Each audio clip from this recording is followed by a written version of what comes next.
Okay, this is a monostable multivibrator circuit based on 555 IC.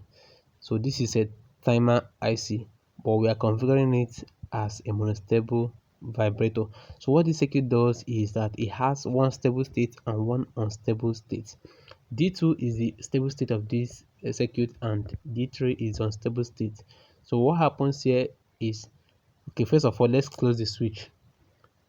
Yeah, I've closed the switch SW2 as you can see. So the stable state of this IC picks up and remains on.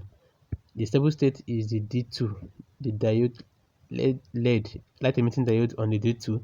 That is the label D2 is the stable state of this IC. So it remains on until the circuit receives a trigger or pulse from maybe a sensor, a switch, or anything at all. Once it receives a trigger, it will change to the unstable state. But in the case of this, our circuit here for the simulation, we are going to use switch SW4. So we toggle it, we close and open it immediately to provide a trigger to the circuit. So when we provide a trigger to the circuit switches to the unstable state, which is the D3. So the D3 remains on for a number of time determined by C2, capacitor C2, and resistor R9.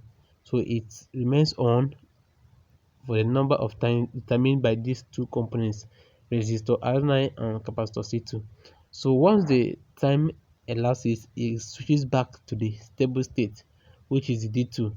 That your D2 to remain on and still be on until it receives another trigger. If it doesn't receive another trigger, it remains on that stable state, which is D2. But once it receives a trigger, it will switch over to the unstable state and stay on that unstable state for a number of time determined by the capacitor C2 and resistor R9.